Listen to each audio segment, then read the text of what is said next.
Okay. Did we go through a 30? And this is an old one. Okay. I think we have concluded our second day, and thank you all for your engagement and your participation. And yeah, and of course, see you tomorrow at the same time. And as we say, salam.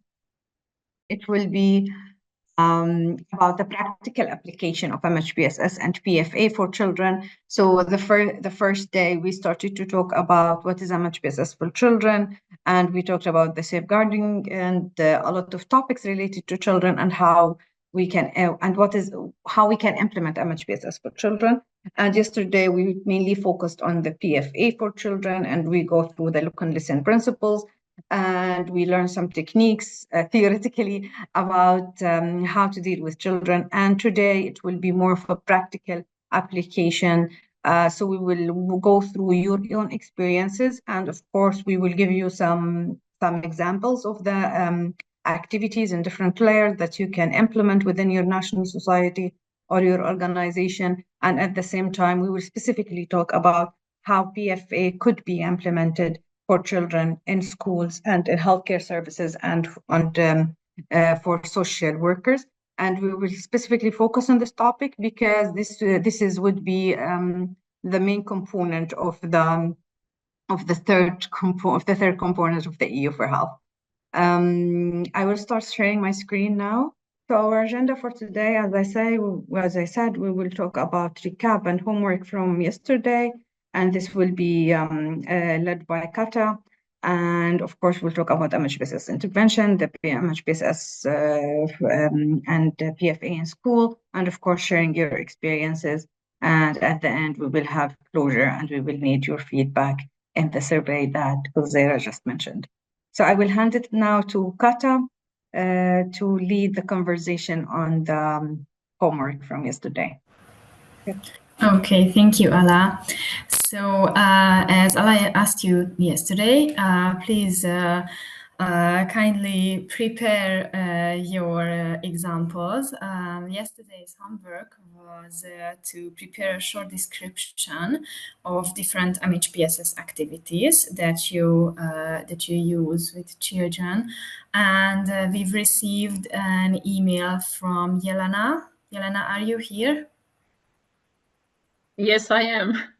Okay, we very liked your description. So can you please maybe share with us those examples? First of all, hello everyone. Yes, I can share experience, but I'm not sure. Do you want all three or to choose one? Maybe start with one, and then we can listen to others, and then come back to you. How does it sound? Okay, thank you. First of all, maybe I am the perfect example of that someone who is not psychologist can provide PFA, because I'm a nurse and a kindergarten teacher before working in the Red Cross of Vojvodina. And the first situation was when I was a teacher in a primary school.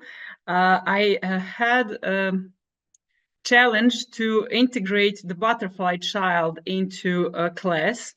The pupils was 6 and 7 years old, and her health condition was, I hope that everyone knows what is butterfly child. When you touch someone hard, the skin is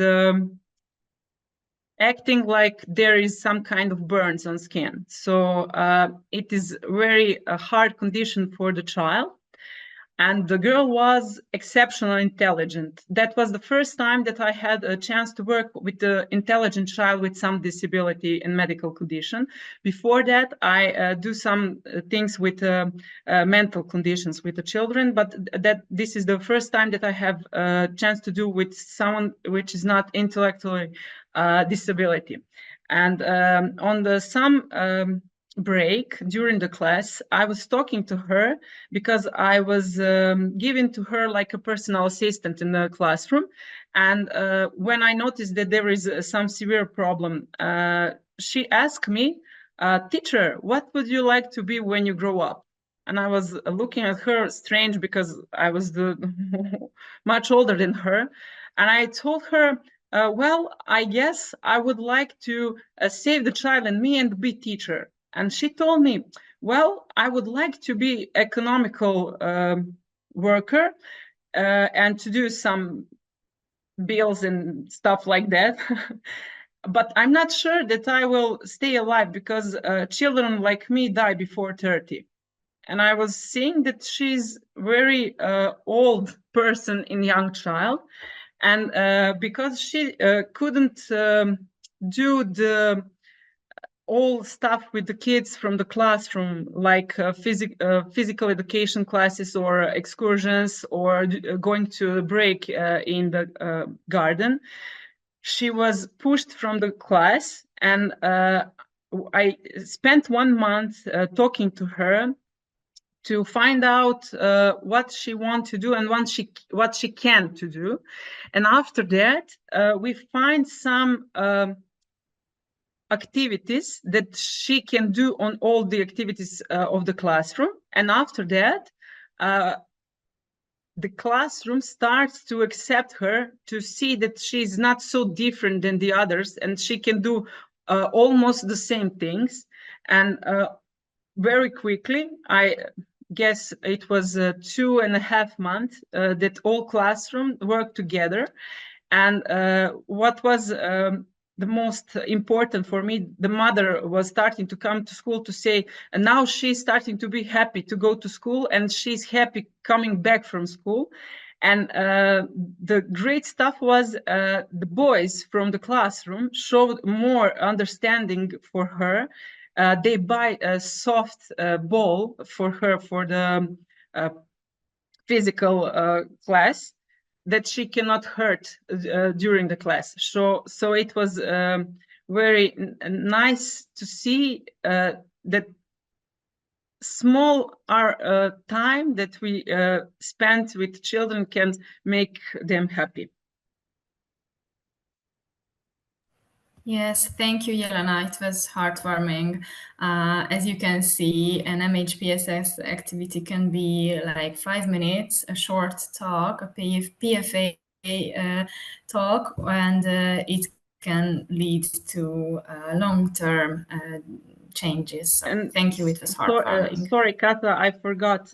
During the 1 month, we were doing the workshops on diversity for every children and how they feel and how they act and what they do, and to see that we are all different. So I think that that also was good to understood each other together and be the one whole classroom like it should be.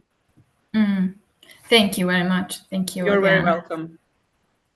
Okay, now let's open the floor to others. I would like to hear from you as well. What kind of different MHPSS activities for children did you do, or are you doing currently, or is there something that you've planned? Oh, I'm listening. Yes, Monica. Hello, everyone. I used to work in a children's day center, after school center in Germany. And I used to do like emotional education activities where kids explore their own emotions, like through play and drawing and various creative activities. And we also discuss about them with others. They discuss among themselves and they reflect on their own emotions when they feel what emotion. So we had these activities. And another type of activities was like reading a book about, for example, mobbing and the diversity of children, and then stopping and discussing it with the group. So yeah, so reading and discussing, or some creative expression plus discussing of the topics related to emotions. Yeah, I think they found it useful, interesting. Yeah. Yeah, they sound interesting. This cognitive expansion, very nice. Thank you. Okay, someone else?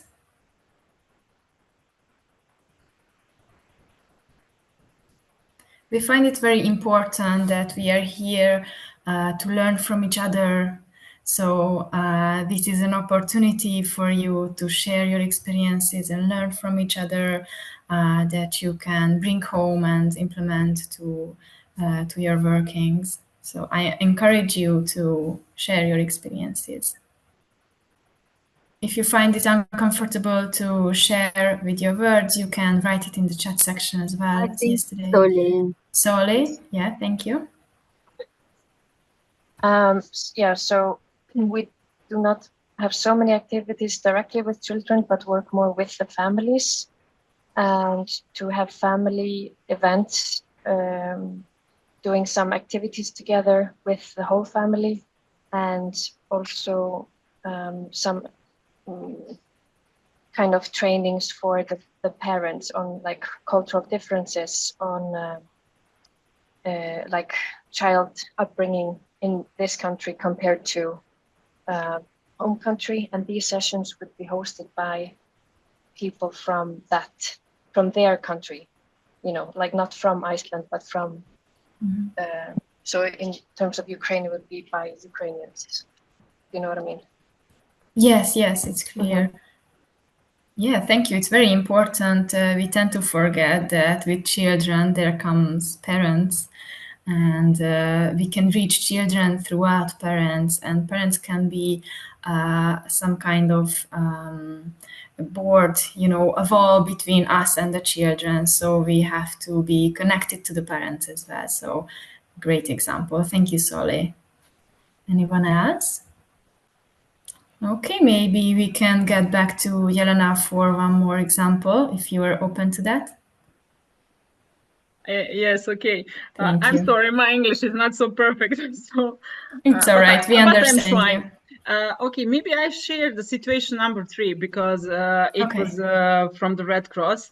When I start to work in Red Cross of Vojvodina, we managed some donations to do some activities for the children from collective accommodation. Actually, it was some kind of orphanage where the children from families that there are some forms of domestic violence and various domestic violence was taken from the families and put it in there.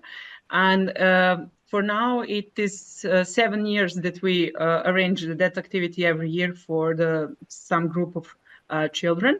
And second or third activity that we had was for the children age from 11 to 80.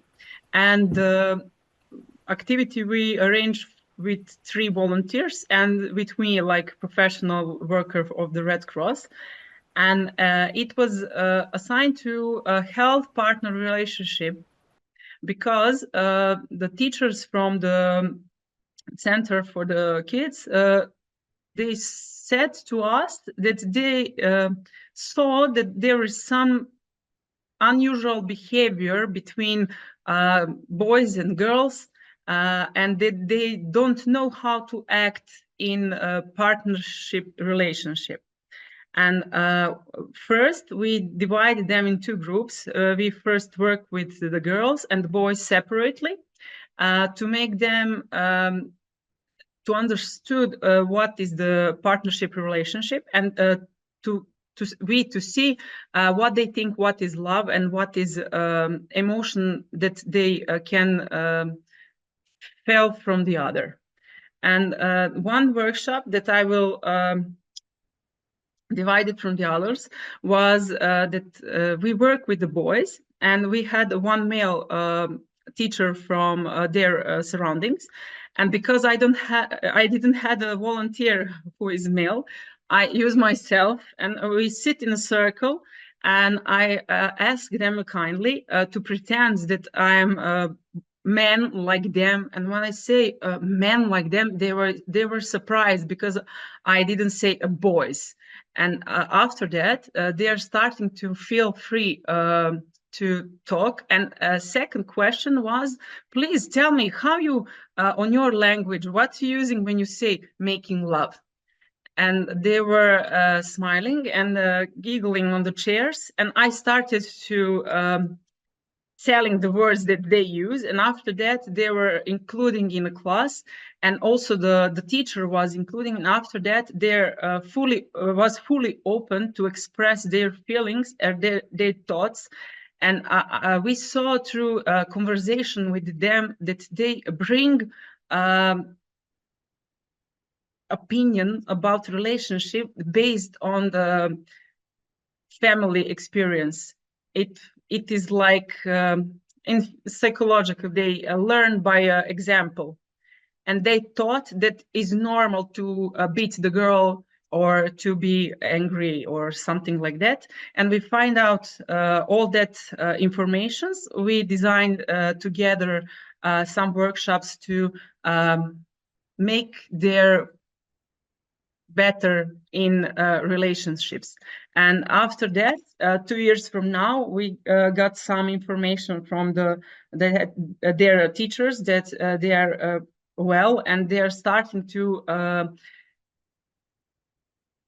take that experience and knowledge in their relationship, and there is no abuse in their institution.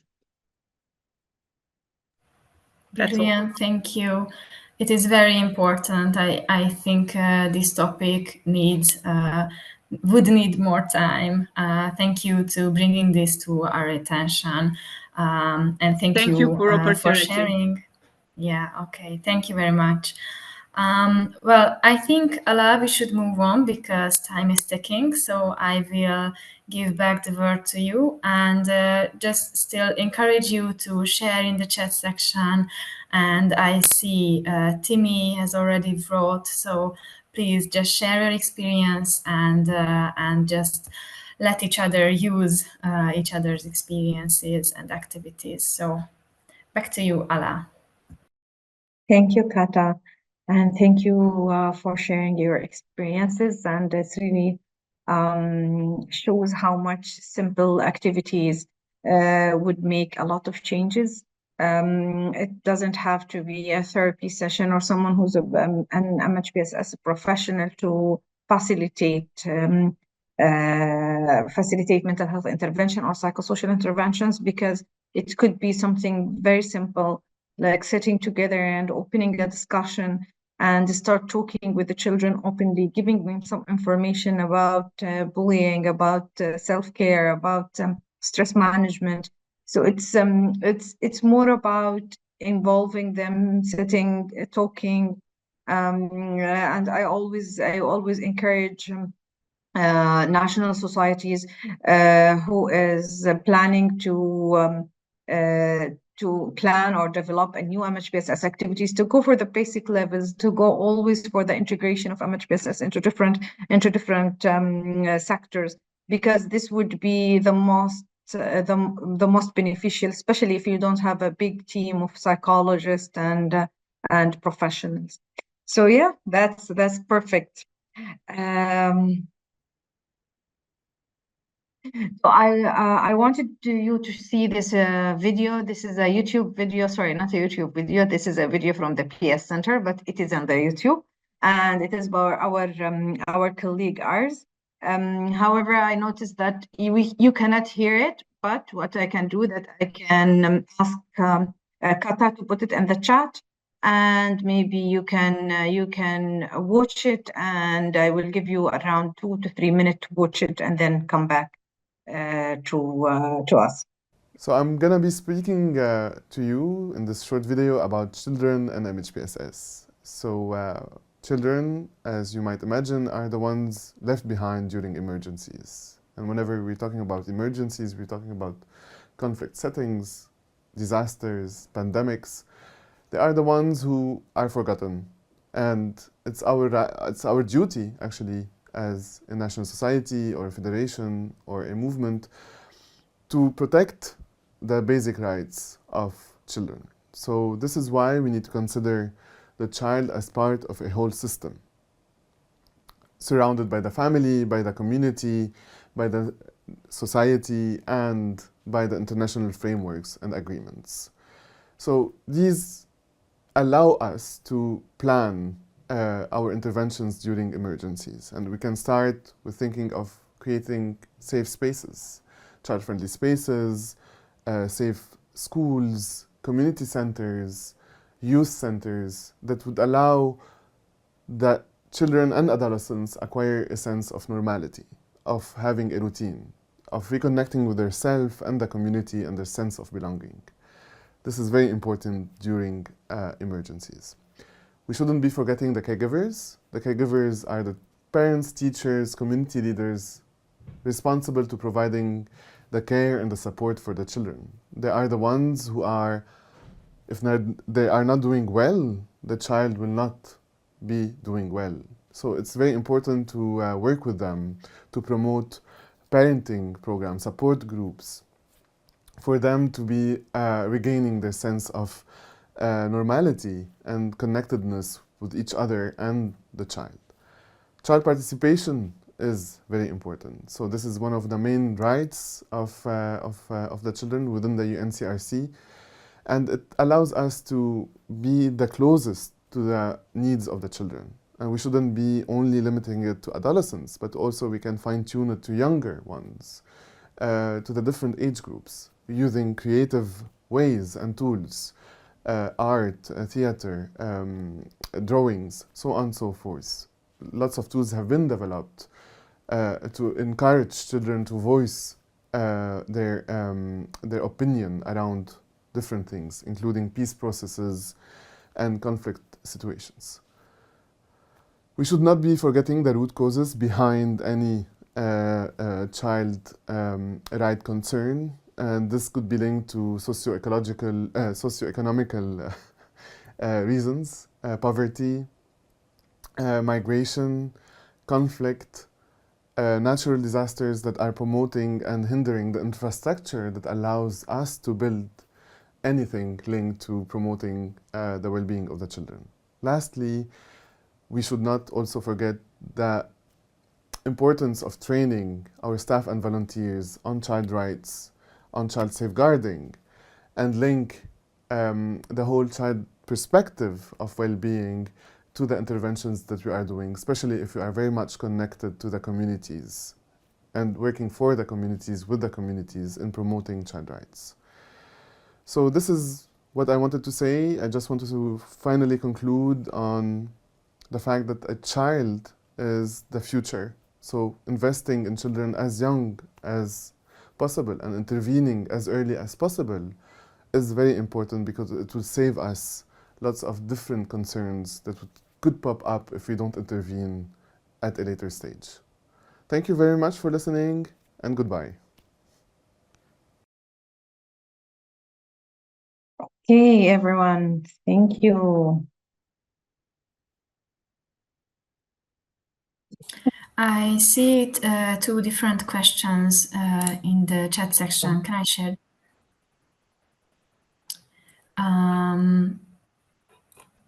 Phaedra asks if it's possible to share the training materials outside of Red Cross as well.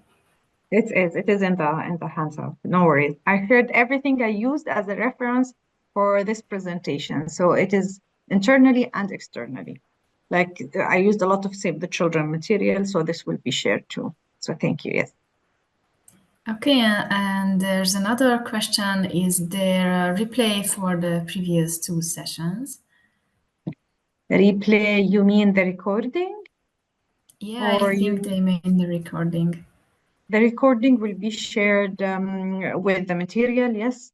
Gulzera, can you write again the note from the beginning, because we talk about this in the beginning. I already replied to that comment, okay. that everything Perfect. is.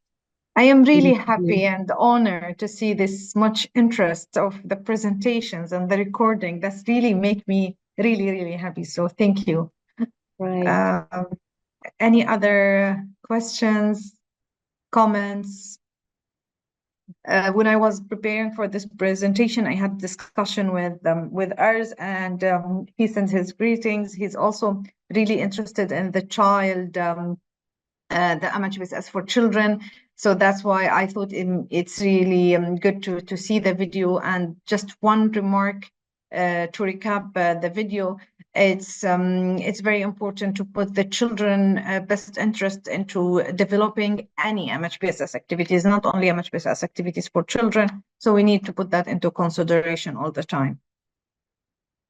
Okay, moving on. When we start talking about MHPSS, and this is a little bit replication from the first presentation, there is an interventions that can be preventive and or curative. So when we say preventive, like when these activities decrease the risk of developing mental health problems, and when we say curative, like when we help overcome and deal with psychosocial problems or mental health problems. So this is two types of interventions. Of course, there's others, but this is a little bit of guiding. According to the children needs, when we are building an MHPSS interventions for children, it's really important to assess the needs.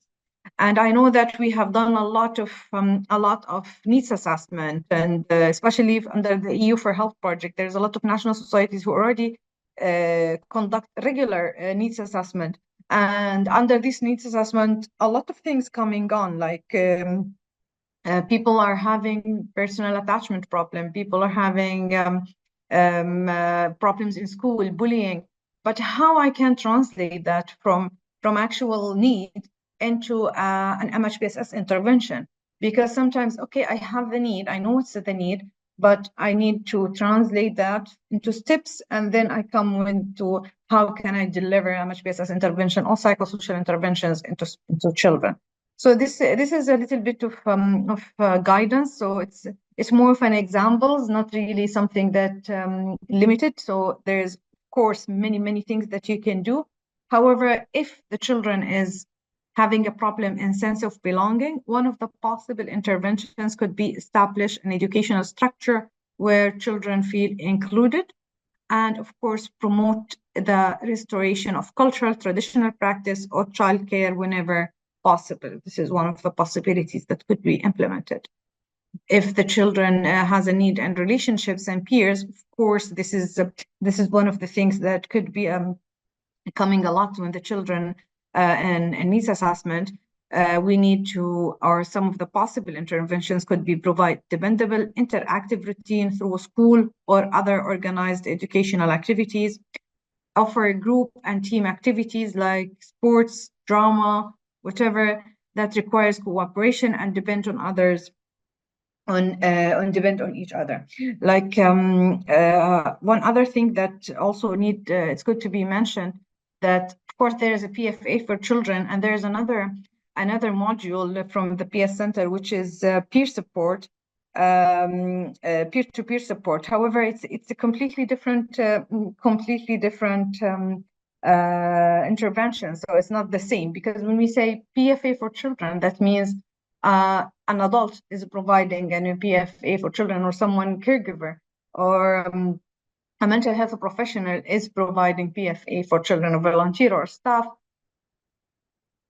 But if we talk about peer-to-peer support, we're talking about peers, children supporting each other, sitting in together and supporting each other. I know this might seem very obvious, but I just wanted to make this declaration.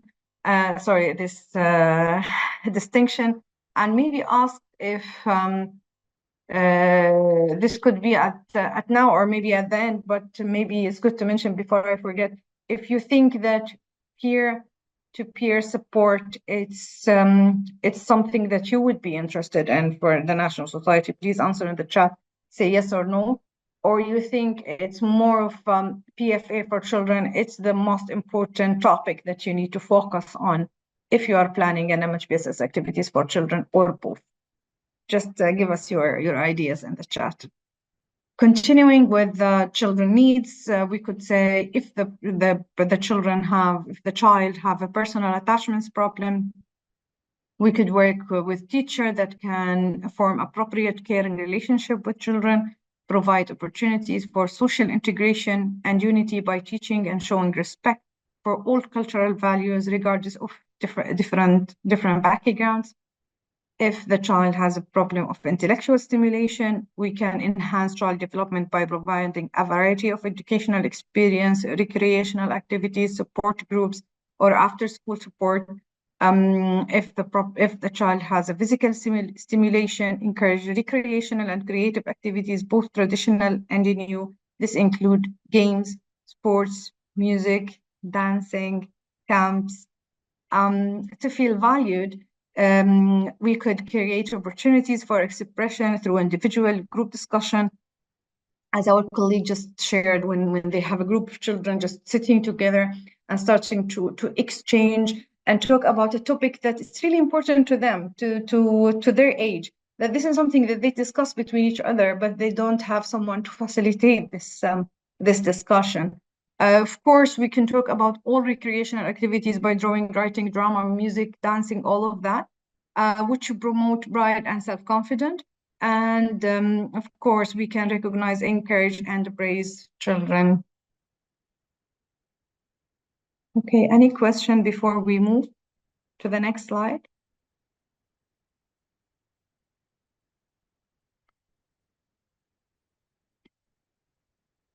Okay. Why it's important to include MHPSS in schools?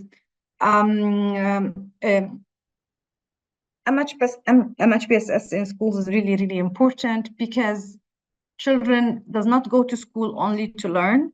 They interact. They have social interaction with their colleagues, with their peers, with their friends. They build their personality within the school. So this was one of the top reasons. So I would go through them one by one. However, instead of me talking all the time, please raise your hand and tell me if you want any comment or you have any comment or something to add. Why we need to implement MHPSS? Because MHPSS is a fundamental to good health and mental well-being and a critical, and it's critical to children's learning, development, and thriving and growing. Of course, because this is an obligatory right for the children by the UN Convention on the Rights of the Child. And we are committed, our countries, our governments, our authorities are committed to this because mental health and psychosocial support is significant concern for adolescents and children all around the world, but specifically for adolescents, because if you remember in the first day, we said that half of the mental health disorder began at the age of 14. And I'm not sure if you remember that the fifth cause of death between the age of 10 and 19 is suicide. So this is alarming. So we need to address MHPSS. So it's not a luxury; it's a necessity. Evidence increasingly confirmed that importance of strengthening the capacity of schools and early childhood education service to promote mental health and psychosocial support. And families dealing with mental health can assist children and families to deal with mental health problems. Any questions so far? Okay. Reason number 6, schools and learning environment include early childhood education, provide the opportunity to reach large number of children and adolescents because it's the easiest way to reach to the children. So when I talk to the national societies who have indicators about reaching out to children, of course, the first target would be schools. Reason number 7, for children and adolescents whose home environment is not safe, and monitoring the school can be crucial safety net support. It's a crucial safety and it's supporting basic social, emotional, and physical needs. And this is totally understandable. Reason number 8, school-based programs for social and emotional learning are linked to mental health benefits in countries at all income level. Of course, you know that mental health disability can affect the global, or the global, I don't know how to say the income of the country. It has an acronym, but I forgot it. Schools are important, are an important element of community-based mental health support. And of course, reason number 10, prevention and treatment of mental health in adolescents. lead to improved mental health and well-being over time, and yield gain in learning and educational outcome in the future. And this will enhance, of course, their achievements, their economic situation, all over their life. Any comments on this? Any objection? Like, it's not important.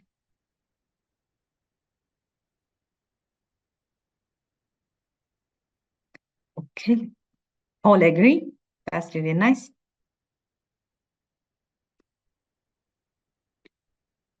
So while searching for examples, good examples, how to implement school mental health activities or MHPSS activities in schools, I came into this nice diagram, which is I really like, which is explain the characteristic of successful whole school mental health promotion activities. What are the things that should be there when we're thinking about mental health activities within school?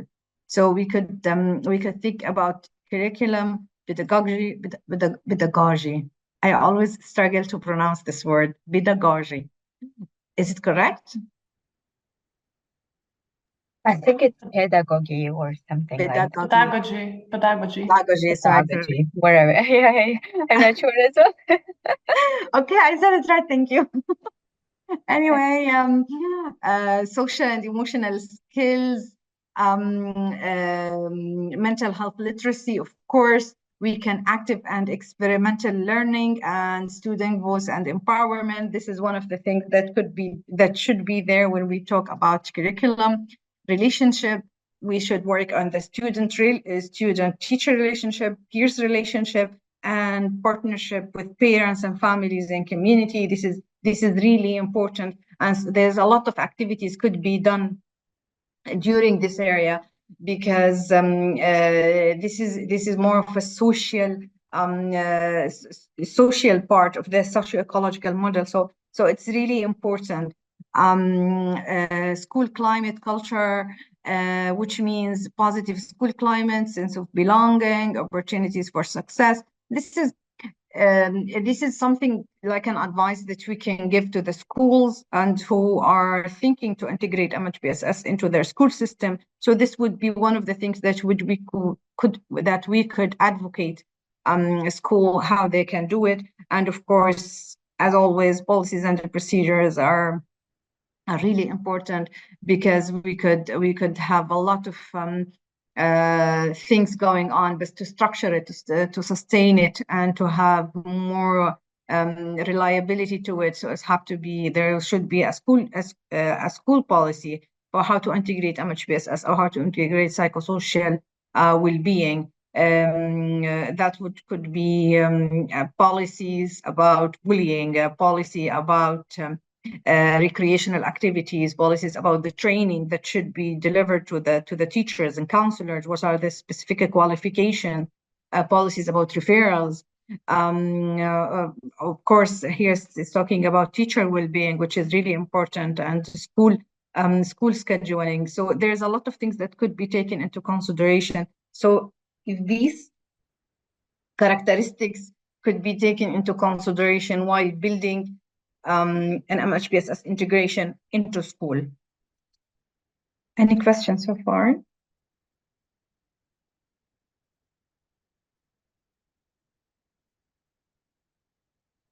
Okay, perfect. So let us start how we can build an MHPSS intervention addressing the well-being of children. How are we going to do that? So we have money from the EU4Health. We have needs assessment, so we know what are the needs assessment, and we have the staff, but we want to build this intervention. And I can totally understand we are always aiming for high, we are always aiming for focused intervention with people with mental health problems, or we're going for professionals and psychologists, well-trained in therapy. This is very, very nice to have, of course, if we have all of these resources. But if we have a limited time and we want to serve a broader community and cover more needs, we need to start from the bottom. We need to start from the basic psychosocial intervention, which will be not focused, non-specialized, does not need a lot of training and prepare, and it's easily implemented with few steps if we take into consideration the needs and participation, and of course the protection circle from the movement. So I already said we need to start with needs assessment. So needs assessment, it's something that give you an idea about the target population, numbers, socioeconomic class, stressors, risk factor, protective factor. And I am sure most of you have already done needs assessment and you have your results. And when you start planning your activities, you need to discuss, or you can discuss with teams. Of course, collaboration, that means who's working with you. So you can decide who can be consulted and who can be involved in the planning part. It could be the project team. It could be the target beneficiaries. It could be the schools that I am working with. This could be the health department.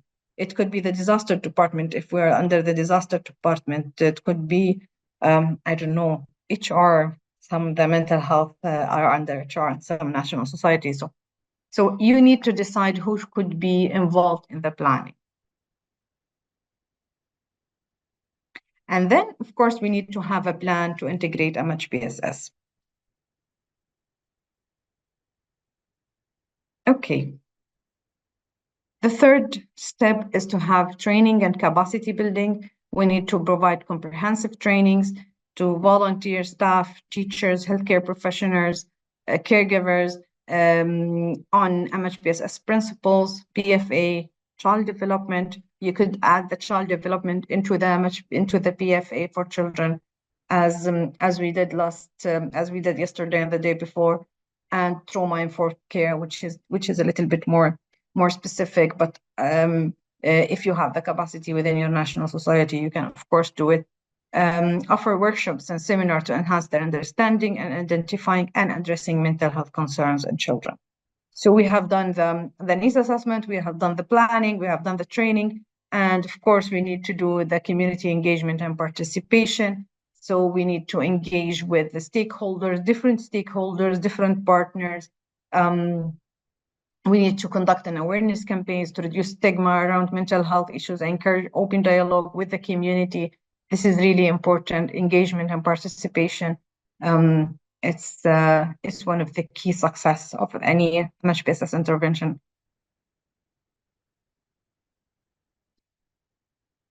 Okay, also we could do a school-based program, like when we are going to implement a school-based program, we implement that integrating into the curriculum. As we said in the previous slide, what are the things that could be done within school? This depends on the needs that you have, and at the same time on the maybe the existing MHPSS activities in schools that already the school have that you can build on. And of course, after consultation, after sitting with the school and telling them, what do you want to do? Like, let's train teachers on PFA.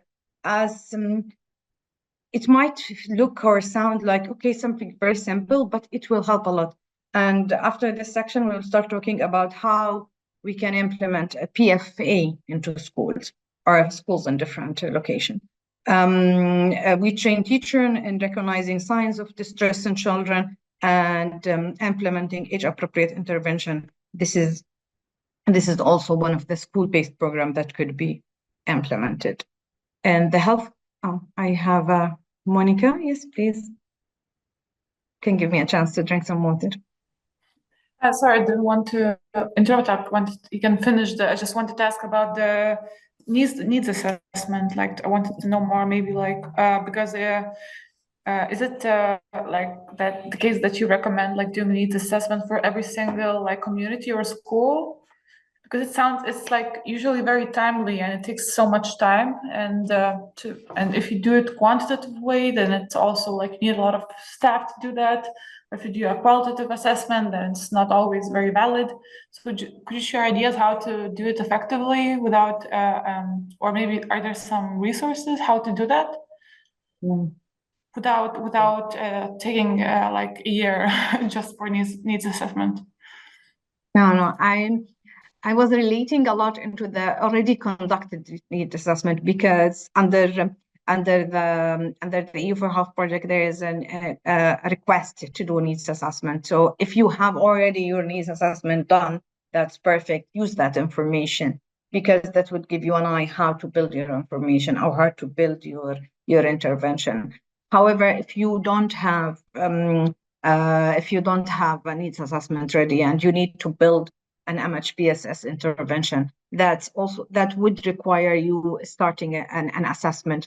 And I will not go into sophisticated long time assessment. There's quick tools that you can do for needs assessment that I will share, of course, after the training. Let me remember to add it, because needs assessment could be discussing with the stakeholders, discussing with school, desk review. It could be just reviewing the country policy, reviewing the educational policy. This could be just for you to understand the current situation. And if you are from the community and you are one who is implementing within their own community, needs assessment would be very easy on you. It will not be like someone like me coming from a different country to conduct a needs assessment for a country that I don't know anything about. So having community participation, refugees, engagement in the needs assessment will be very, very important. And it shouldn't be a very long text and very well-defined proofread text that will be published. Something that you could practically use to do the interventions, unless it is something that you are required to deliver to the donor. Like in the case of the EU4Health, this should be done in a proper way, which is, I think, PS Center is helping it. Of course, the project coordinators also is helping in that. Yeah, thank you. So as far as I understand, it can be done informally sometimes, the needs assessment part. Sure, Thanks. sure.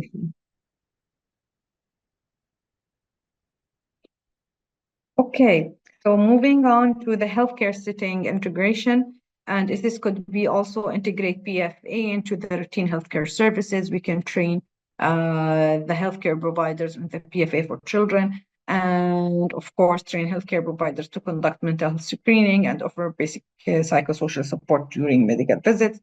And this might sound a little bit, I don't know this. I will share my experience because I come from a medical background. So a lot of things that we think that doctors, nurses, and midwives should know, they don't. It depends on the educational system in this, in a specific context. It depends on the personal preferences of sometimes of these healthcare providers, and cultural differences, gender dynamics. So there's a lot of things that will hinder the healthcare providers to ask questions about mental health. And mainly in the primary healthcare professionals, they receive a lot of patients who come very frequent to the center for reasons, or signs and symptoms have no physical reasons. And sometimes they started to share their life tragedies or experiences or difficulties with the healthcare providers, just because they want to have a safe space to talk. And this would be also an opportunity for children when they come to have this safe space, to have someone who can understand the child development. And when a parents complain about a child being isolated or not eating enough and shouting all the time or aggressive, this could be alarming for the healthcare provider, just to do a proper assessment and, of course, refers to appropriate services.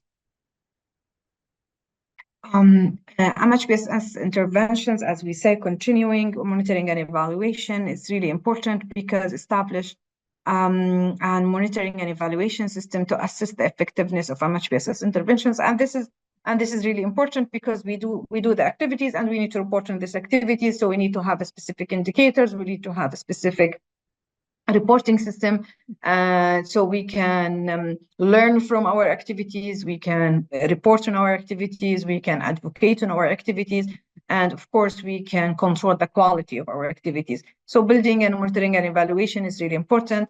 I know under EU4Health we have specific support with Nana, who can support on the M&E part, and how to get all the materials and tools for this.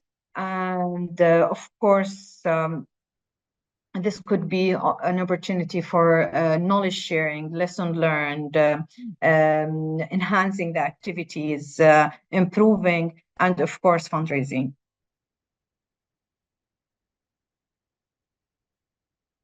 So any questions? This is the way how we could implement MHPSS interventions for children. This is the simple steps. Of course, it's more complicated than that, I know, because it will require hiring staff, training staff. If you don't have that already, it will require having a long-term plans, like sustainability plans for interventions, the funding, rescue the funding for these activities. So it's have a lot of complexity, but we made it in a very simple steps. That this is the things that you need to take into consideration.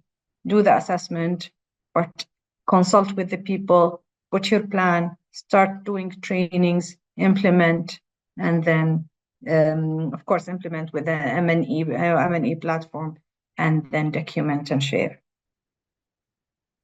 Sounds easy, huh? It's not.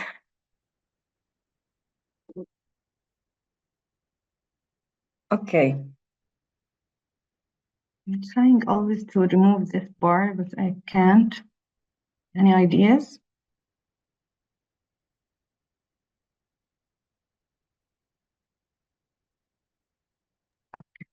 No ideas. Matthew. Yes, already. Yeah. What was your question? I want to remove this bar. This, like, nobody can see it. It's only me. No one sees it. Let's just we see your slide. Possible MHPSS okay. So it's mine also. Right. Okay. So one of the things that could be done in the schools. This is a possible MHPSS interventions in school. Can somebody read the first part, because I cannot read it because something is covering it? Increase mental health literacy among children and adolescents, their teachers and the caregivers, talking openly about mental health in schools and other learning environments by developing and implementing a school curriculum that includes physical, social, emotional, and psychological aspects of student health, safety, nutrition, and well-being, providing opportunities to strengthen teachers' and caregivers' abilities to promote and protect children's mental health and well-being, encouraging positive, healthy family-caregiver relationships. It was number 1. Perfect, thank you. Any question on that? I think it's very clear. Yes, mental health literacy, psychoeducation, raising awareness is one of the easiest thing that you can do in school. It's very needed, and we think it is in the curriculum, but it's not. So extracurricular activities on mental health literacy and psychoeducation, it's really important. And I always encourage national societies to start with raising awareness, start with psychoeducation, and giving a lot of information, not a lot, giving basic information in schools about mental health and psychosocial support. Okay, so a lot of the other activities would be also mentioned before, but however, I will just mention them very quickly. Like we could have an embedding transferable skills in the curriculum from early childhood to adolescence. This need more time and effort as a national society because we don't have this influence into the school and education system, and we need to discuss it with the ministries and the government. So we don't have this this development eye because we're an emergency response. However, this could be one of the interventions that could be advocated for development agencies. And when I say development agencies, I mean WHO, UNHCR, UNICEF, whatever. And because this slide was taken from UNICEF. Of course, we can do workforce development, like building the capacity, and this falls under the movement that we can do that. We can do capacity building for staff, for children themselves, for counselors, for social workers. So this is one of the things that we can do. We can train on PFA for children. This would be our possible MHPSS interventions.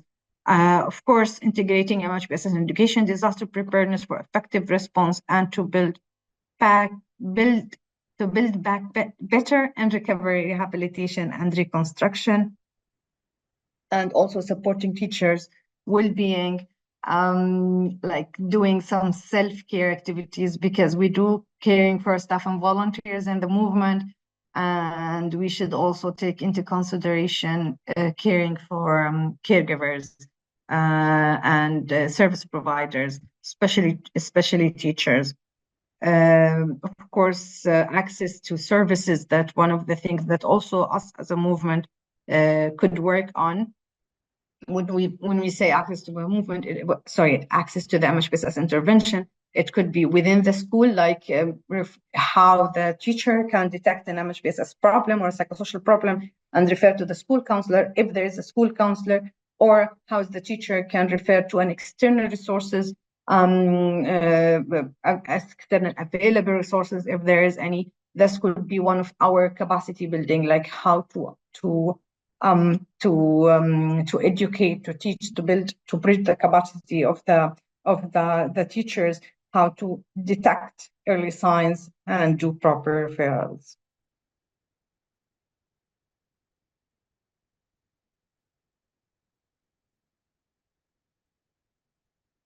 Okay, any questions? I think number 4 is not for us, so ignore number 4 here. There are some questions regarding the previous slide. They are asking about the last 2 items, number 7 and 8, and 9. Oh yeah, so there's number 10 also. There is no number 7 and no number 9, I think. So I think in total there should be 8 points. The points are correct, the numbering are not correct. Sorry, it's my mistake. It was a checkpoint if you still see what you see. That's good. But thank you. That means that people are tentative. I like that. Any other comments? Except that I cannot count to 10. No, you did it on purpose. Maybe, I don't know. Okay. Again, for examples, because I think it's really important to give you ideas, to give the National Society ideas how to do things. And it depends on the context, it depends on the resources, it depends on the preference and the strategy and the framework of your activity. But however, giving some hints will help. That's why we make this session to be more of a practical. If we are face-to-face and I can see you face-to-face, we could do it more of sharing experiences between the group, and each group can share. It could be a learning experience. Unfortunately, this is not the case, but maybe in the future could be. But for now, we could share some examples that we took from some desk review. We search around and we put some example for you, so that you can take what you think fits to your National Society and your intervention. So counseling and therapy session I do not like counseling and therapy session, but if you have the resources, you have the right staff, you could do it in schools, and it would be amazing to have this. I would not encourage doing trauma processing unless you have the fit staff for it.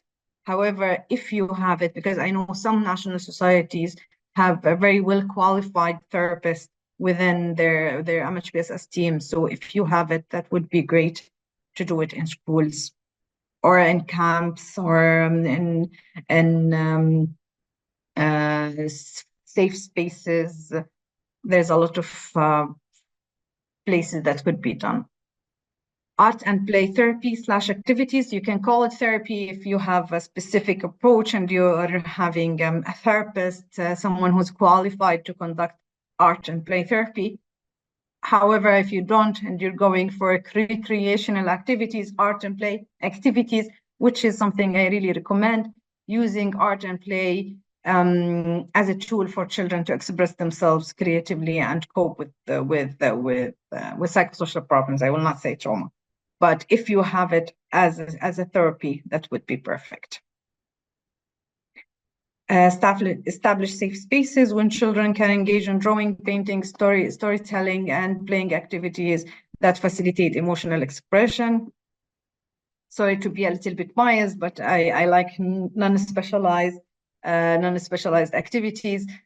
Also non-focused, but focused is also very interesting. So if we have because when we say children's safe spaces, it's a very specific term that need a specific guidelines to be implemented, and always consult with your PGI team if you have a PGI team. Otherwise, let us know that we can connect you with our PGI colleagues, because when you say in your proposal and your activities that you're doing children's safe spaces, that's a little bit alarming, because this needs to be done in a very specific guidelines.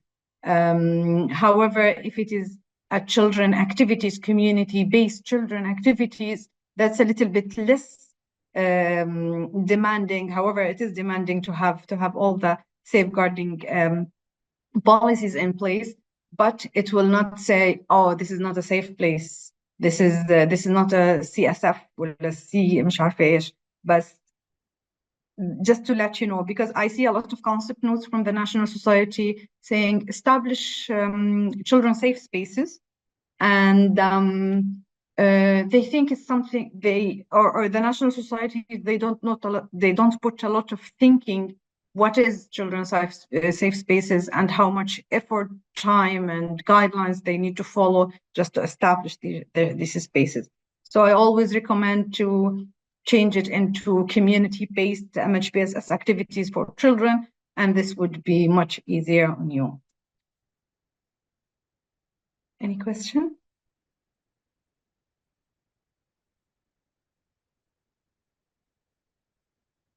Okay. Another example is psychosocial support groups.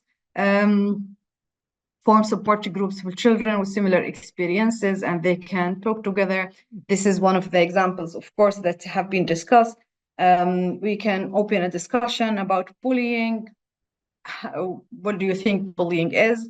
Why do you think bullying happened? And this type of dialogue will help the children feel validated, enhance their self-value, being participated, and of course we need a facilitator, and that a school teacher would be the perfect facilitator for this activity.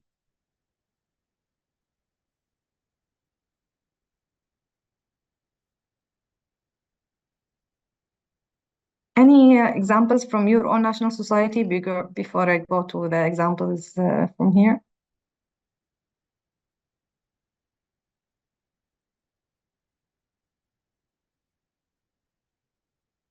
Okay, anything on the chat, Kata?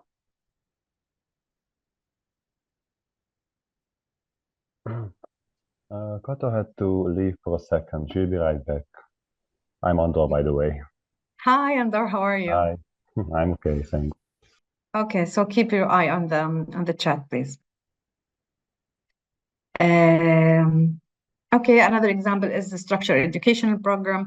And this is also, as I told you, it needs a lot of collaboration, a lot of coordination with the authorities, because it's not easy to change the curriculum, but it's easy to integrate into extracurricular activities. And this could be done. Of course, the national societies, I would assume that they have a good relationship with the schools and their communities. So this would be something very easy, just to go as a program coordinator or program manager, to go to the school, sit down with the principal, or I don't know who's the responsible person. I'm just relating to my experience, and sit with them and say, we're doing this and this and this, and based on our needs assessment, this is our plan and this is our activities. This is what we're going to do, and we're just asking for 40 minutes, 30 minutes, should not be a long time, just to talk about these topics, and maybe train your teachers to do these topics, not us as a volunteers, maybe the teachers. So this could be one of your approach, and it could be done very easily. So it should not be something very complicated, like people coming to you, because in school times, and if you have an indicator you need to fill, like I know Basilio is here, if you need to fill the indicator before March or before April, so you don't have to wait until the summertime to use the children time, so you can integrate that into within the school system, like having 40 minutes or 30 minutes within the school day. Or if you have other platforms, of course, you know better what fits and what doesn't fit into your national society.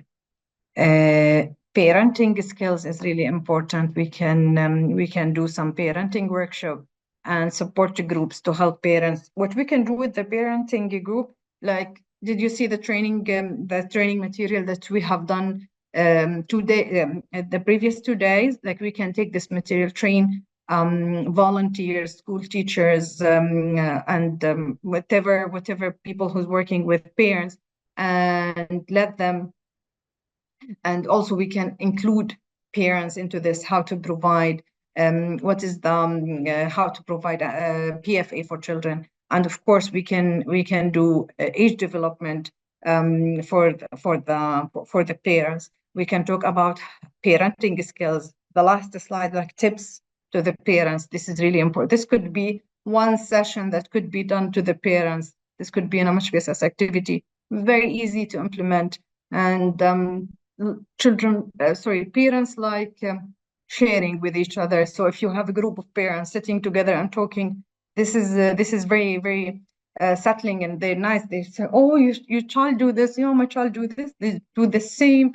And just this exchange will open a discussion, and that will help them to think more how they can support their own children.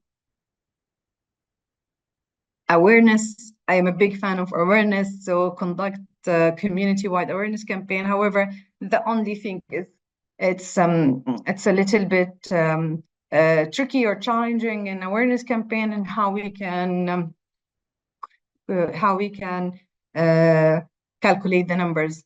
If I did a campaign, or I did a TV show or broadcast, how did I know how many people did I reach? So this is a tricky thing that need to be discussed with your M&E team.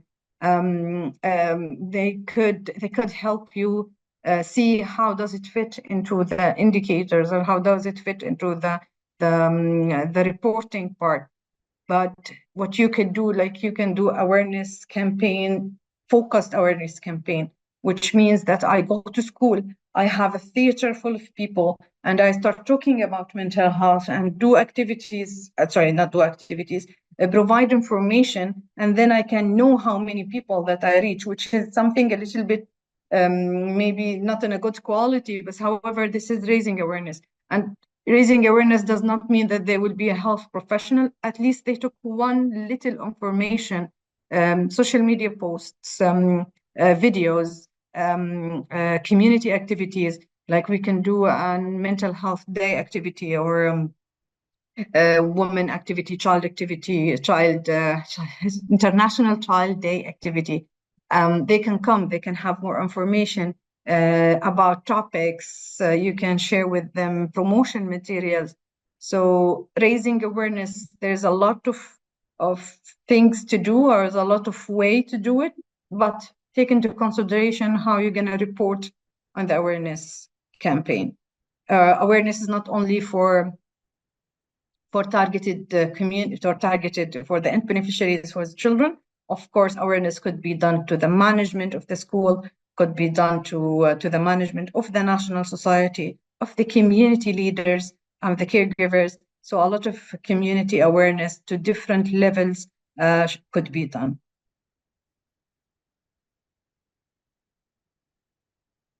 Any questions? Objections?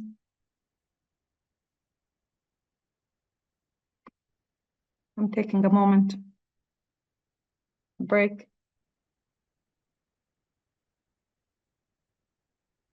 Okay. One of the activities that could be conducted, it's youth engagement programs, and which is for older children and adolescents, focusing on skill building, leadership, and peer support, including activities such as sports, art, vocational training to enhance their sense of purpose and belonging. This is something that could be taken into consideration when our programs is directed into youth. And I think capacity building, sorry, not capacity, skill building, it's also something not really hard to implement. Maybe I can share one of the experiences that we have done in one of the countries, is to using sport to raise awareness about mental health, which is something that we have done. It's a sport manual, or activities is structured activities. It's not something very complicated. Like, you do this activity, at the end of the activity, people will have one key message about mental health. This key message could be talking about emotions, could be talking about feelings. It could be talk about self-care. So you can use whatever activity that you want, but it's a structured activity. And at the end, you can, after 2 hours of sports, the kids did some sports, physical activity, and of course, at the same time, you did some awareness raising. And this is part of the awareness raising, or targeted awareness raising, that you could easily report to. And you only need a sport facilitator, which could be one of your volunteers that trained on PFA and this sport facilitation techniques. And the other thing is, it's not about signing, but maybe just collecting numbers, like maybe feedback. What do you think? Something very simple. But for me, I would suggest, I have 20 kids, 9 females, 11 males, whatever gender and age group. This is what could be done. So I'm just talking programmatic, because this is really important to people, how to build their interventions. Of course, language and cultural integration. This is also some of the things that easy to do. But of course, one important thing that you need to consult with the with the project coordinator, especially Basilio and Gracie, if this is can be counted under the EU4Health, because there's not a lot of activities are could be under the EU4Health. Just double check before you start your own activity. We're just giving examples because we have non-EU national societies, and of course we have people from outside the movement here. So just to give you an idea. Emergency psychosocial support, which is really important, because if you have an emergency happening in your community, so you need to have a mechanism for delivering immediate psychosocial support. This is really important because if any emergency happen in any country, immediately it goes into alarming mood in our head in the regional office. Okay, how we can support them, how we can what we could do. If they ask for something, how are we going to do it very quickly? But this could be done. We can prepare ourselves before, so we could have a mechanism of delivering this in an emergency situation, and this could be discussed with your within your national society, how we're going to do it, and all of that should be put into your MHPSS approach or your MHPSS strategy. The emergency part, the M&E part, the needs assessment part, the capacity building part, all of this should be done in one document. So it will be guiding document for you to implement your MHPSS activity, not only for children, this is for everyone. I talked too much, but this is one of the things that that we already talked about, unless someone have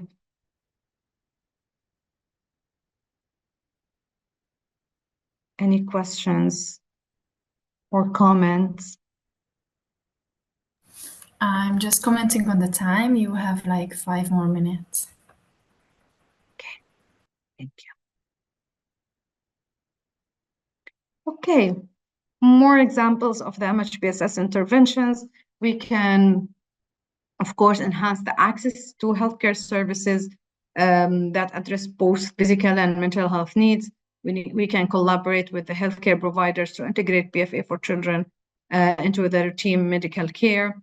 Of course, the community-based MHPSS services, and this is all of the things that we have discussed. It's a community-based MHPSS intervention. So I will at least skip that. Okay, more examples, and this is also something that we have discussed.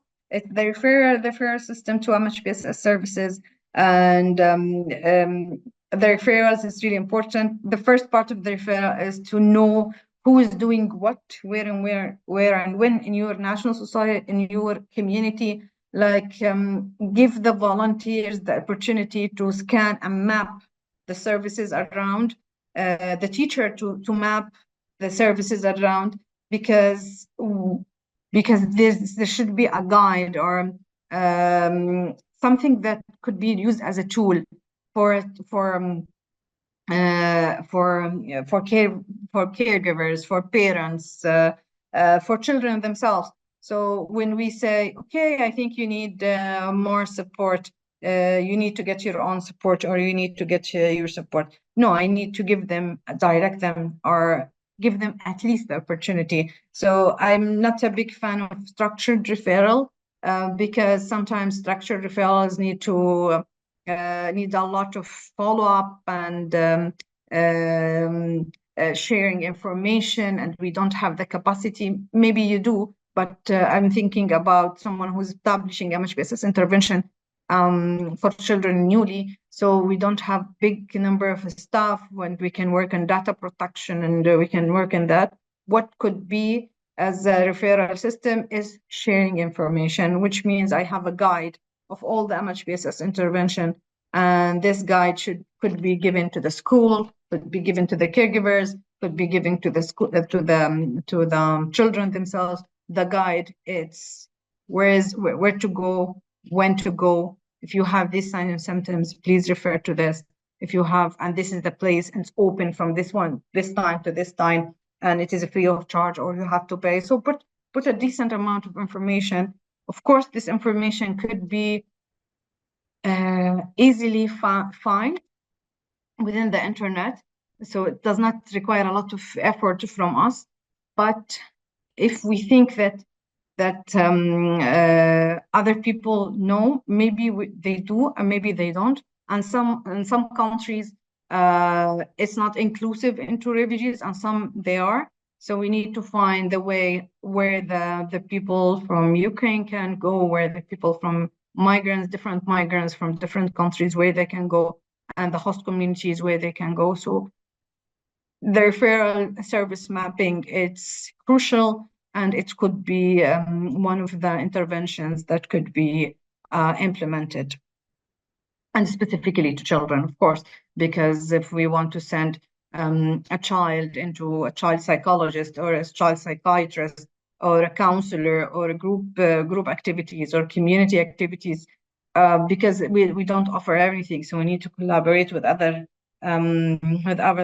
organization, community-based organizations, civil society organizations on different levels. So if I'm working on this level and I want this level, or I want focused, I only provide non-focused, I want focused, you can refer to a different organization. So a lot of coordination need to be done with the local service providers. Connect yourself with the coordination mechanisms around you and the community. Of course, we talked about the peer-led workshops and activities, so I will not go through it. Before we go to implementing PFA, any questions, comments?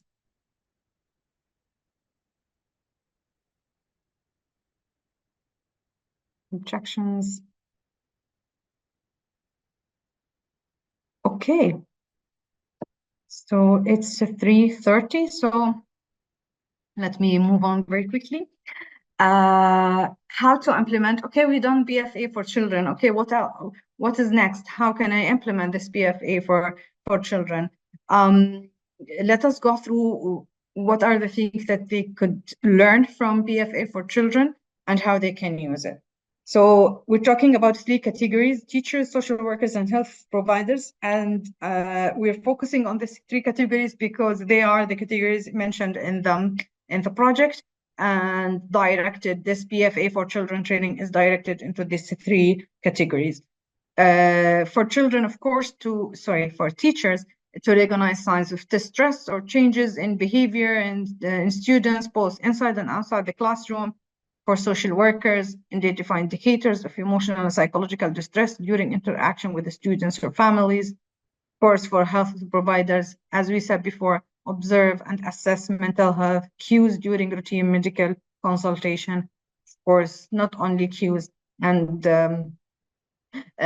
social problems, physical abuse, a lot of things could be observed within the health care providers.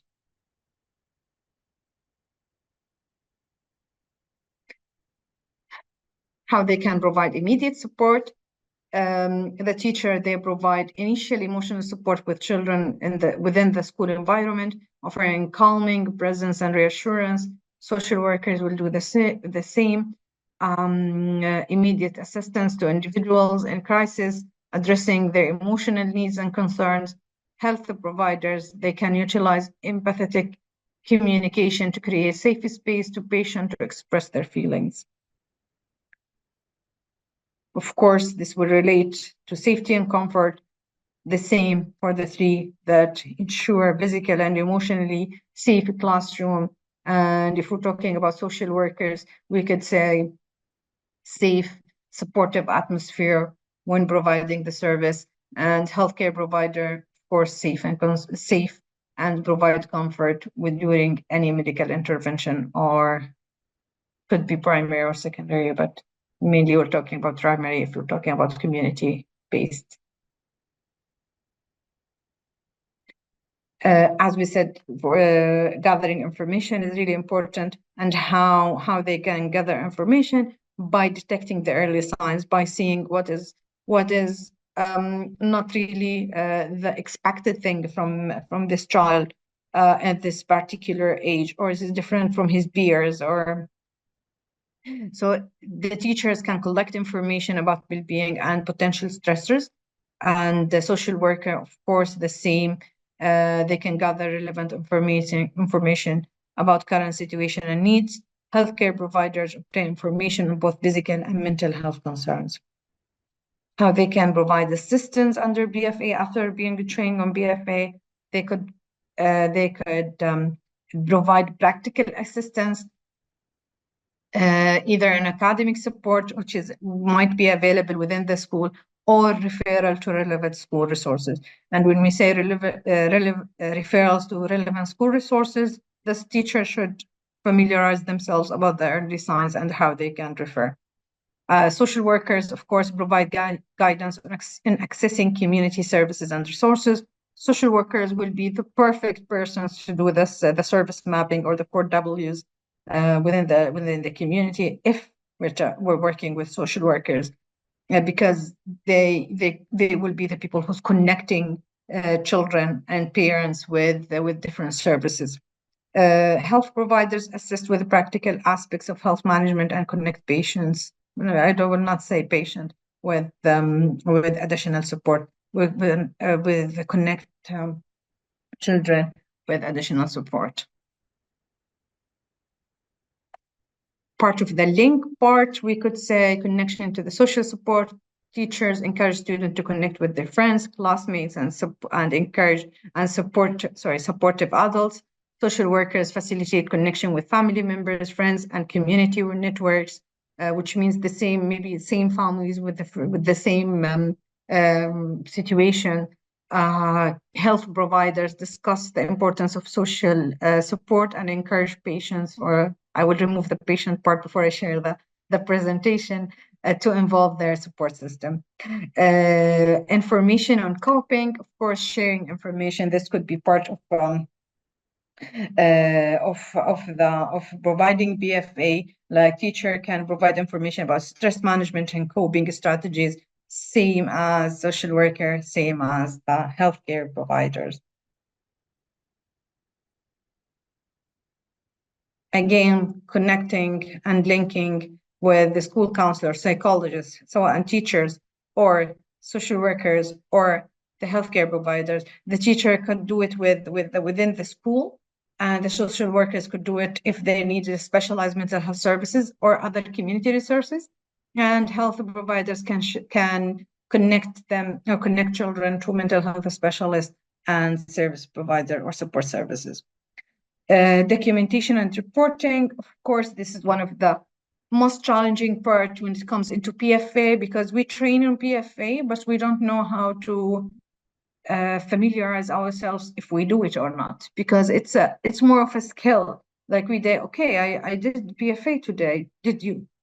Because it's something that's embedded in our daily routine. However, when you do a PFA training for teachers, social workers, health providers, you need to tell them how to maintain an accurate records of interactions and observation. This will help you say, okay, we did a PFA for teachers, and these teachers served this number of students.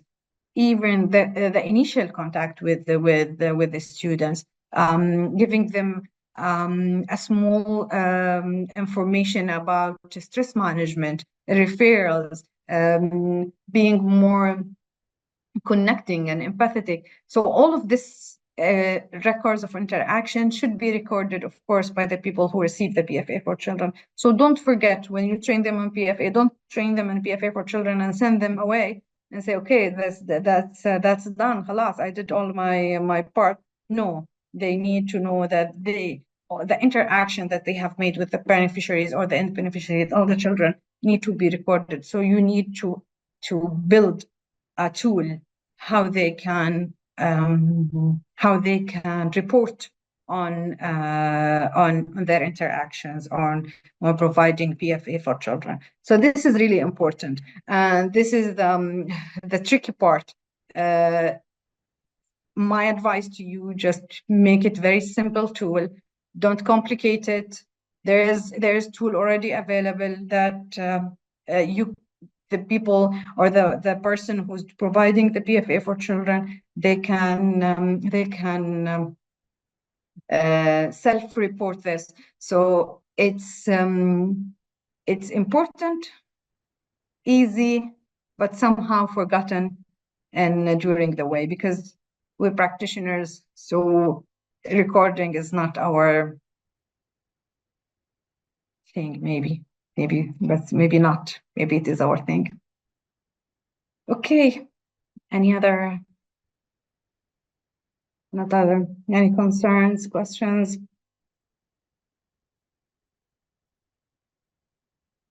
Okay. How we're doing with time? Kata.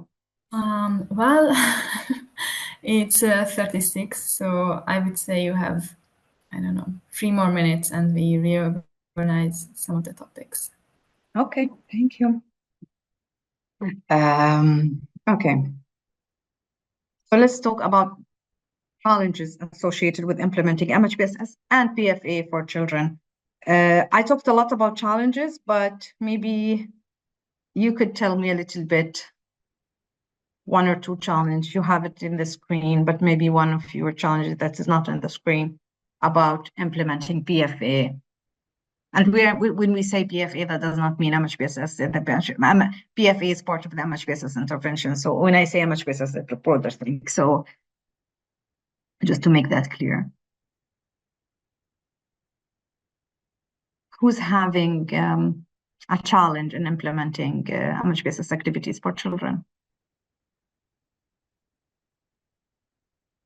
I think it can be challenging to make it relevant because teachers can find it like very basic sometimes, and they have already a lot of practice working with kids, and then someone from outside comes and tells them how to interact with their students, even though they've done it all the time already, and it can be hard to first have good lecturers who train, who are actually experienced in the field, because if they come from outside, they won't have authority, or I think the teachers can be not very willing to accept the training because they think it's not maybe relevant. So actually motivating participants, like in this case teachers, to participate, and on the other hand having relevant content and form of the training and prepared trainers. So I think that's challenging. Yeah. Thank you, Monica.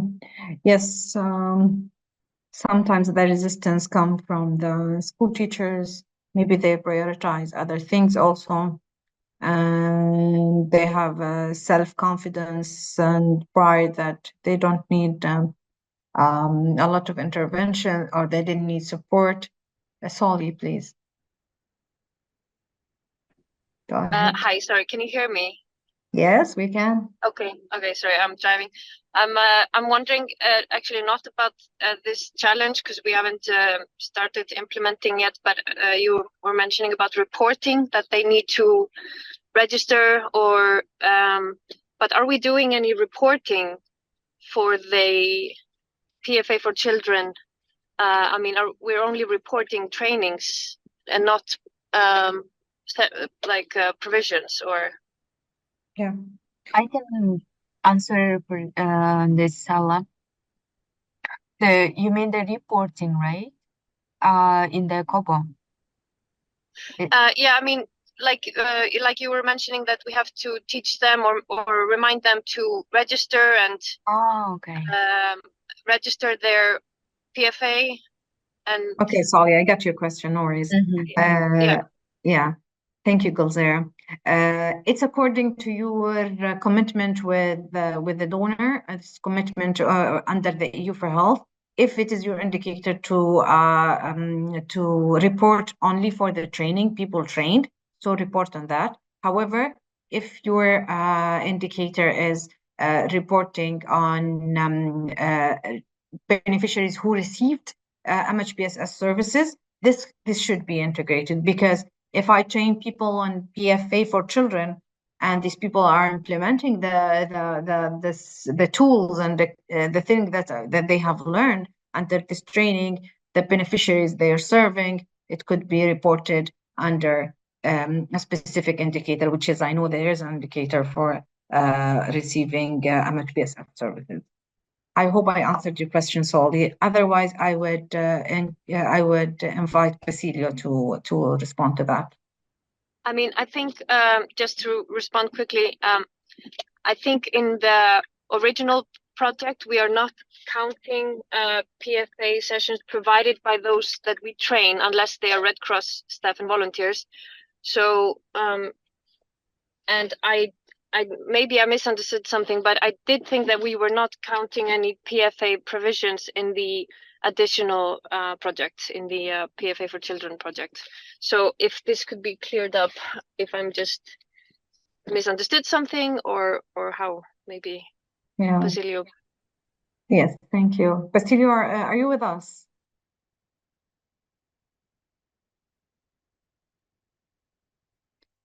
So if Basilio is not available, I will get back to you solely after consulting with him, because I want to give you a correct answer. But I have an observation here. Oh, okay, it's Basilio. Okay, Basilio, please go ahead. Yes, repeat the question, please. Can you hear me? Yeah, so we were wondering about PFA for Children in this additional project. The provisions, like, because Ala was talking about reporting and registering the provisions, and I'm wondering if we are actually reporting provisions to children by those that we train, or only counting those trained. So there are two ways to look at it. One, if you're doing the training to meet this third component or the indicator, which is just the training as per your application, then you're recording the training. But then again, you have the opportunity to incorporate the service provision or the provision of PFA to children, which goes under the first component, which is the first indicator of the project. So it will depend on the setup of the national society.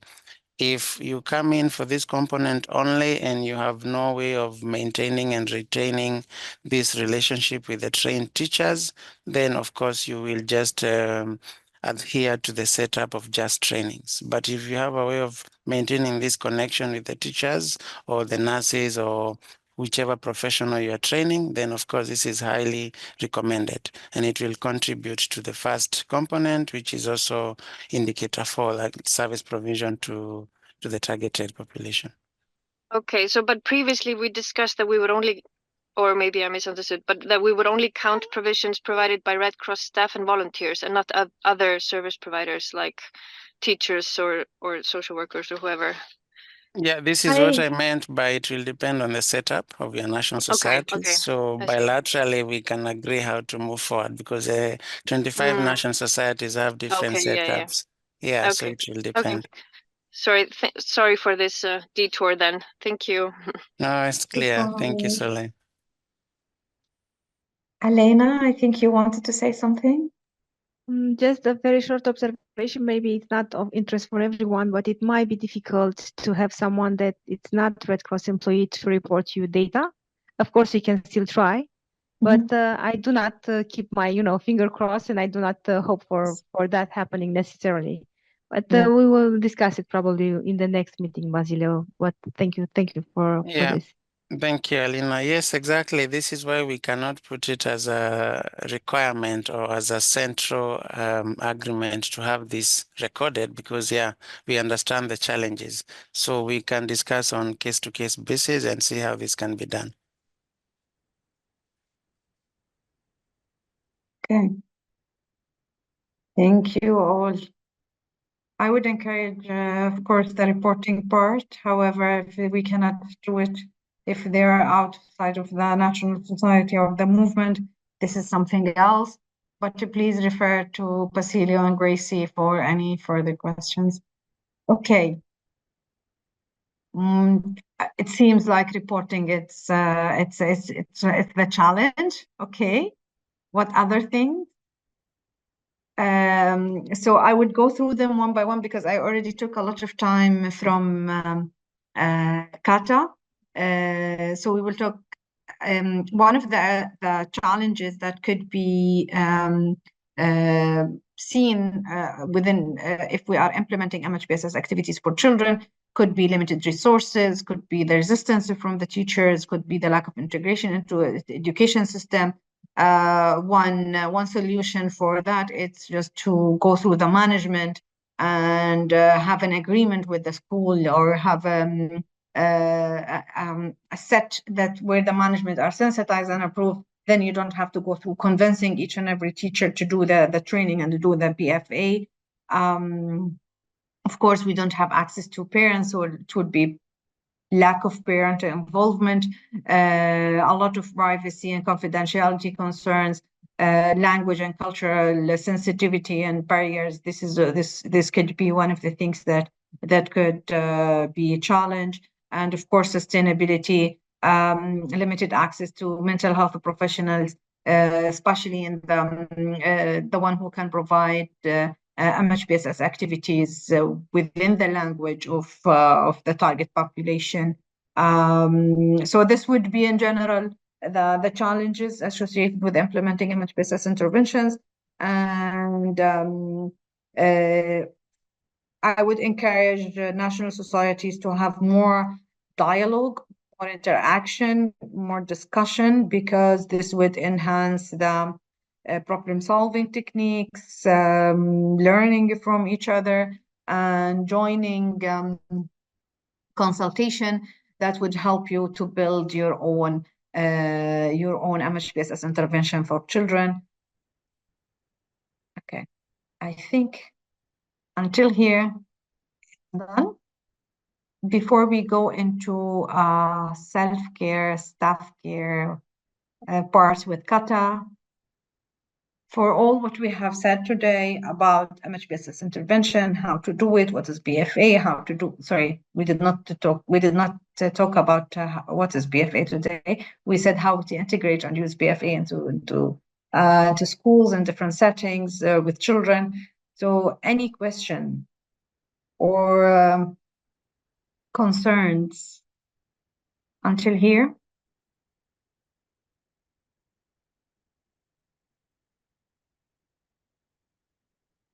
Gracie, yes. I see one hand. Yeah. Yes. Yeah, thank you, Ala. I want to say hello, everyone, and of course say thank you to Kata and Ala for these marvelous sessions. I would like just to speak about from my experience also working in school environments and running projects similar to this one and actions with national societies in a school that is really marvelous, and also working with another professionals. I would like just to highlight something that in the referral system already in the school pre-exists. No? Maybe one challenge is like or an opportunity is to discuss with the school and update it, no? The referral system of them to be adapted to the internal or national regulations, okay, and also mapping what is really available right now, because many schools have agreements with other organizations or services, national services, and C is still active, no? So it can be maybe a challenge, no, to guarantee, like Ala mentioned before, that the referral system is in place and it's mandatory to be, and as well, make the effort that the teachers can follow that really kids are receiving the right attention, because this is to work in right children, the right of the children. Okay, this is just what I want to mentioning in challenge. Okay, thank you for the space. Over. Thank you, Gracie. Amazing. Thank you. So if there's no other comments or questions, I would hand it over to Kata. Sorry, Kata, I took a lot of your time. It's okay, I will be quick. There's just one very important topic that we have to discuss before we let you go. And this is self-care, because every MHPSS activity starts with self-care, because I cannot take care of children if I don't take care of myself and my mental health. So they won't learn how to take care of themselves and their health if I don't show them, because children primarily learn throughout experience and examples, and they copy our behavior. So if I don't show them that I take care of myself, then they won't learn it. So this is very important. Just a quick recap, what is self-care? Basically, it can be anything that's in the interest of my mental health, and that promotes psychosocial well-being. So it can be a simple candlelight bath, or it can be going for a run, going to the gym, having a cup of tea, a cup of coffee with my friends, or having a glass of wine with my loved ones. and we could go on and on and on. So basically, it should serve our mental health and psychosocial well-being. So I would just like to ask you, what do you do for yourself? Just please think about this, think it through. If you have the possibility, just write down 3 things that you will do for yourself this week. Maybe do one of them today in the name of self-care. I really encourage you to do this. And another very, very important thing is that as you work in MHPSS projects, I'm sure that you have different teams, you work with different groups, and I'm just like to encourage you to promote self-care between them, and just include self-care in the trainings. What are they doing for each other to make them more stable or mentally stable? How can you as a trainer help them to feel better and stabilize? So and one thing which is, I think, very important, and this is a part of self-care, is a body system. I don't know if you are familiar with this term. Just a quick show of hands, how many of you know the body system? I would like to see. Okay, I see one hand already, 2. Okay, growing numbers. Very well. So I'm encouraging you to use it and incorporate it in your trainings, because this promotes mental health as well, and it allows our volunteers and our colleagues to watch out for each other and each other's mental health. So I think this is very important, and please, I'm asking you not to do any PFA for children training without this topic. I'm sorry that we only could do a 5-minute recap about this, but it's worth like at least 1 hour of your time. So please incorporate self-care in your trainings and in your daily lives. It's very important. Here is just a quick picture with different type of activities. I think it collects very well the different types and all of the regions of our lives where healthcare and self-care should be included. So I think that's it, very shortly, because we only have 5 more minutes, and I would like to hear back from you and just take a quick recap. If you have any other questions, please ask us now or write it in the chat section. And I see some examples like yoga and walking in the snow. Yes, I agree. Walking in the nature, spend time with friends. Yes. Okay, so are there any questions to me or to Ala or about this presentation? Okay, I see a quick question about the body system. It's basically starting every training or every day with pairing up with our bodies. Who is a person I can talk to about my problems, and that person looks after me, and I look after him or her if there's any crisis situation or an emergency, or he or she just gets hurt or gets tired and wants to ventilate, he or she can come to me. It's not a therapy session, it's just listening to each other and just giving feedback. If they have any questions, then I can clear it. So it's a strong connection between co-workers or volunteers, and they can count on each other. And if you want to know about this topic, we can share with you a short description when we are sending you the email about this past 3 days. Any other questions? Meditation, music, yes. Okay, Ala, I'm just gonna give back the word to you. Do you have anything else to say?